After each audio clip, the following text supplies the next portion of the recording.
never been in my life. I love everyone. Crazy bastards, Sons of Wrestling here for the Roadblock review, and we almost had a new World Heavyweight Champion, Dean Ambrose, after he hit that Dirty D's. Gets the 3 count, but the ref sees his feet. We're underneath the ropes by a quarter of a fucking inch. Damn, what a hell of a match. Dean Ambrose just tore it up. Killer match for Dean Ambrose. Triple H, yeah, you know, decent showing. Looked tired. I don't know if that was what he was trying to go for here. I like how Dean Ambrose targeted his knee the whole match, and then later on he hit that figure 4 and then the sharpshooter. This was all cool shit, and the sharpshooter in Montreal, hell yes, would have been badass. And then we had a really decent match with Charlotte and Natalya. That was pretty goddamn good.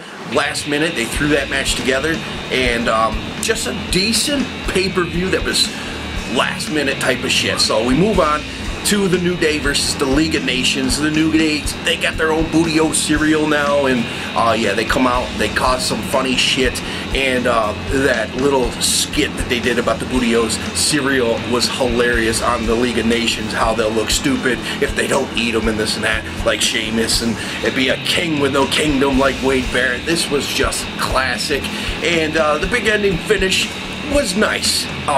League of Nations totally... nobody cares about these guys. They just don't.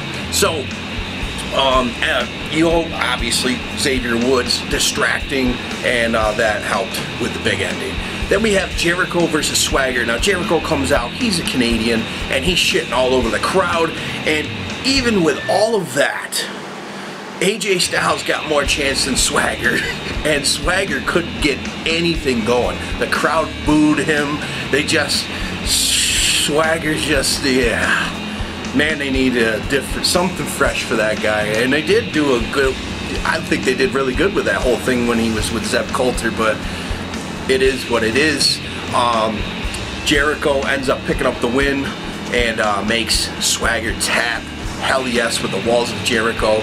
And, like I said, Swagger couldn't get anything going here. Jericho shit all over the crowd, and they didn't care about Swagger, and I like that. I think it was funny.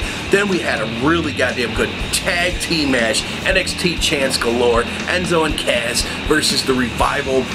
Really good match.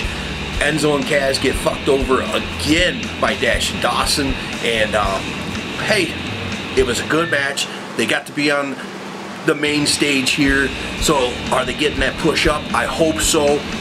They don't need any more time down in NXT. They're over as hell, and if you got hair like that, like Enzo had, and still be over, you're gold, you know what I mean? So pull them up to the main roster. It would definitely do a huge, huge favor for all of us fans. Then we had Charlotte versus Natalya. Like I said, awesome match, just crazy, awesome shit. In the end, it looked like Ric Flair was going to help. Natty had the sharpshooter locked in, and looked like he was trying to pull Charlotte, so Natty let go foolishly, and get a roll up from Charlotte. She uses the ropes and cheats for the victory. So where does this go for Natalya? Is she going to finally come back and be more on the main Divas roster? Lately she had injury, but she needs to be back in there in the mix of things, and you know, change it up, because usually what happens with the Divas is you got 3 or 4, and that's all you'll see for 6 months, and it just, we need to change it up, get more fresh faces, even old faces like Natalya back in the mix. Then we had Bray Wyatt versus Brock Lesnar. Oh, and then it became a Bray and Luke Harper versus Brock Lesnar, which ended up only being Luke Harper versus Brock Lesnar, which is awesome. Luke Harper is kick-ass, and he looked really good here, taking down the Beast a couple times, but after that, Brock Lesnar crushes him and took him to Suplex City, all that good shit. F5, we finishes him off, and Bray Wyatt want nothing to do with even looking at Brock, and he takes off hightailing it. So where does this go for Bray? Man, they make Bray Wyatt look like such a chump here. I like the guy, but man, they make him look so shitty, weak, stupid. Come on, man. Do something better with the new face of fear, right? Then we had Sami Zayn versus Stardust. Okay match.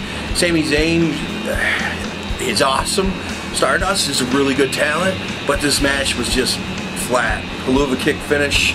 Obviously, did you think Stardust was going to win? No. So, and then that main event was pretty badass. Dean Ambrose, just killer, just awesome. And the crowd was totally behind him. It was more like a 60-40.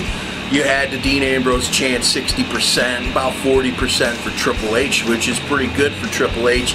But when he got that Dirty Deeds pin for 3, the crowd just erupted, and then they just squashed it. They just take the breath right out of the room. Holy shit, that was crazy. Dean Ambrose with some crazy elbows, and then the last one through the announce table where Triple H rolls off, misses, and then he tries to beat the 10 count, gets in there on 9, and he just runs right into a pedigree finish. Triple H still your WWE World Heavyweight Champion. So it looks like we're still going on to Roman Reigns versus Triple H for the WWE World Heavyweight Championship. There was no shenanigans here, which everyone was thinking that somebody's going to screw over Dean Ambrose. This was a straight up match, so that was pretty cool in my opinion. Comment below, what did you guys think? Favorite match of the night? What happens with Enzo and Kaz? What do you guys think? Let me know in the comments below. And are you looking forward to WrestleMania? I really wish Dean Ambrose would have won it, but hey, it is what it is. Triple H, Roman Reigns will be a good match either way. And WrestleMania season, it's fun.